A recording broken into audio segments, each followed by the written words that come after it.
Assalamualaikum. Halo anak-anak pintar. Apa kabar kalian hari ini? Alhamdulillah, luar biasa, selalu ceria. Jumpa lagi dengan Pak Warta di video pembelajaran secara online. Pak Warta ingatkan kembali, bagi kalian yang belum subscribe, jangan lupa tekan dulu tombol subscribe-nya.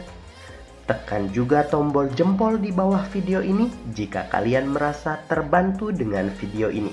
Dan kalian juga bisa tinggalkan komentar pada kolom di bawah untuk berinteraksi langsung dengan Pak Warta. Tentu saja dengan menggunakan bahasa yang baik dan sopan ya anak-anak pintar. Baiklah, mengawali pertemuan kita hari ini, marilah kita berdoa bersama menurut agama dan kepercayaan masing-masing. Berdoa dipersilahkan.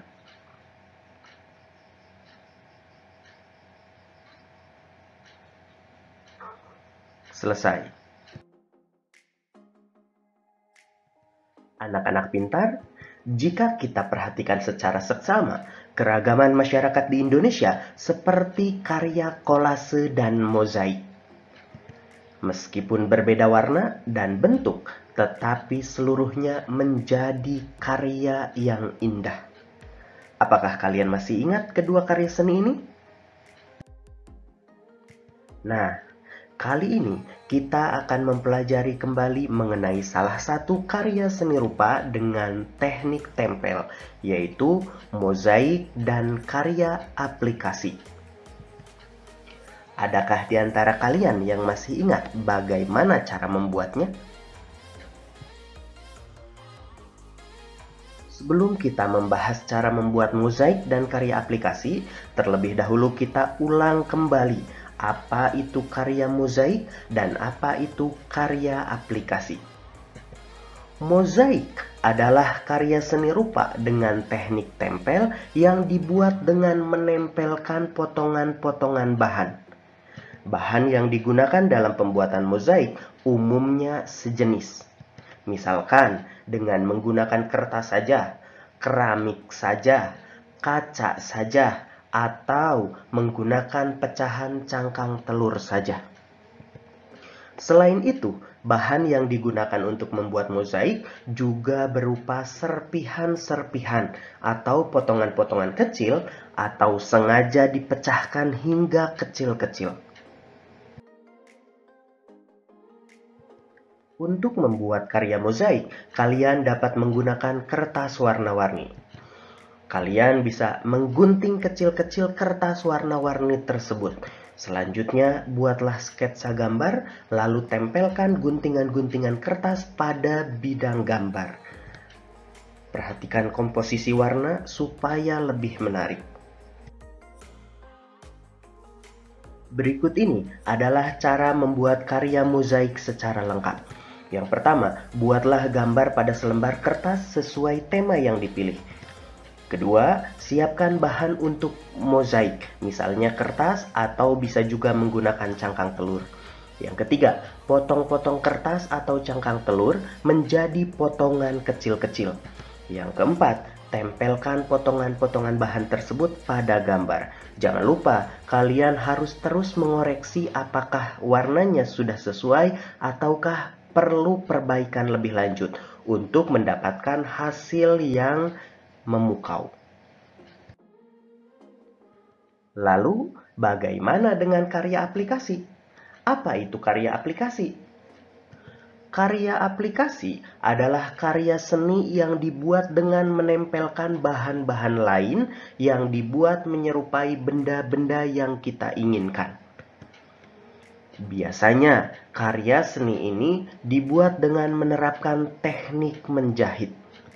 Bahan yang digunakan berupa kain dengan berbagai macam warna. Namun, karya seni ini juga bisa kita buat dengan menggunakan kertas warna-warni yang ditempel hingga membentuk sebuah gambar yang kita inginkan. Untuk membuat karya aplikasi, terlebih dahulu siapkan benda yang akan kalian beri hiasan. Sebagai contoh, kalian akan menghias sampul buku. Siapkan kertas warna sesuai warna yang kalian inginkan. Buatlah bentuk-bentuk gambar pada kertas warna lalu guntinglah. Misalkan kalian bisa membuat gambar bunga atau kalian bisa membuat gambar tokoh-tokoh kartun yang kalian inginkan. Terserah, sesuai dengan kreativitas kalian masing-masing. Kemudian, tempelkan guntingan bentuk-bentuk gambar tersebut pada sampul buku tadi. Atur komposisi gambar sesuai keinginan kalian. Untuk lebih lengkapnya, mari kita lihat cara membuat karya aplikasi. Yang pertama, siapkan bahan untuk aplikasi. Misalnya, kain atau kertas. Kertas berwarna atau kertas bekas kalender juga bisa kalian gunakan. Yang kedua, rancanglah gambar pada selembar kertas sesuai dengan tema yang dipilih. Apakah kalian akan membuat gambar bertemakan pemandangan ataukah kalian akan membuat gambar dengan tema lingkungan sekitar. Yang ketiga, potonglah kain atau kertas menjadi bentuk-bentuk tertentu. Misalnya daun, bunga, binatang, atau bentuk-bentuk lain sesuai dengan gambar rancangan. Yang keempat, tempelkan potongan bentuk tersebut pada benda yang akan dihias. Tempelkan menggunakan lem atau dengan menjahit jika kalian menggunakan karya aplikasi ini pada kain. Saatnya kalian mengerjakan tugas. Pilihlah salah satu karya seni tempel, baik itu mozaik atau aplikasi, kemudian buatlah karya seni tersebut dengan baik. Jadi kalian bisa memilih, silahkan apakah kalian akan membuat mozaik atau kalian akan mencoba untuk membuat sebuah karya aplikasi. Silahkan buat sebagus mungkin. Selamat mengerjakan.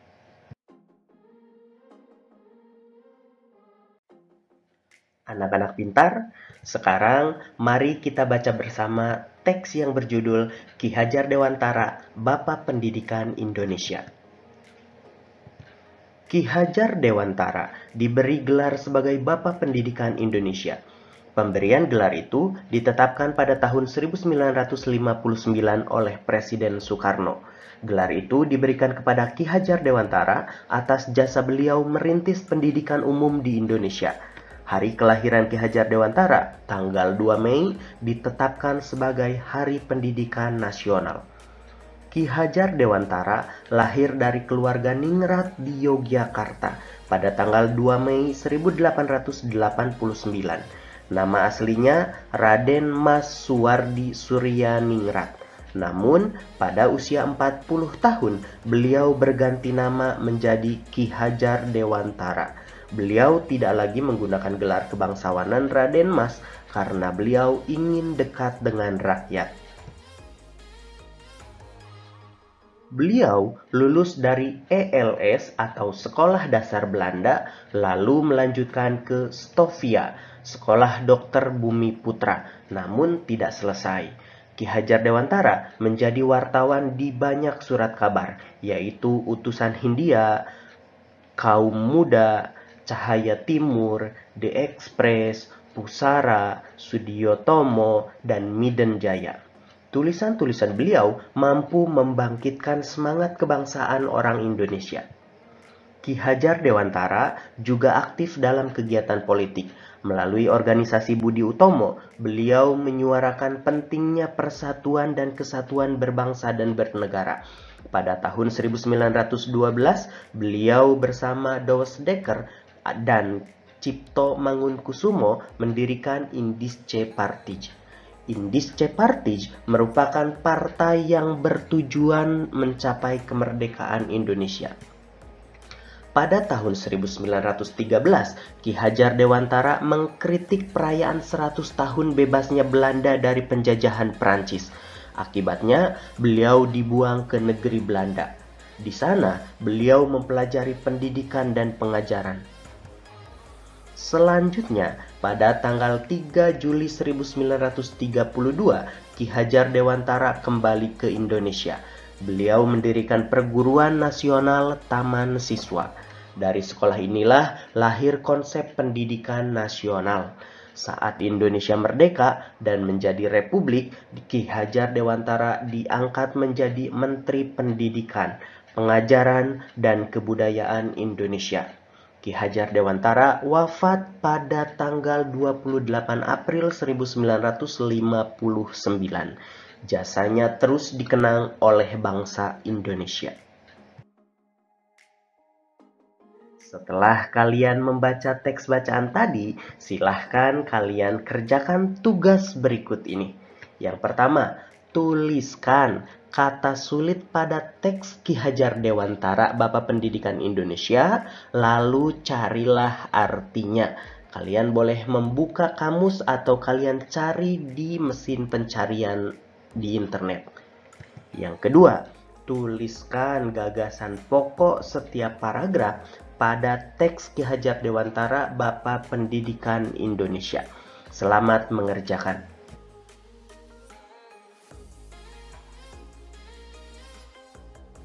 Anak-anak pintar, demikianlah materi pelajaran kita hari ini.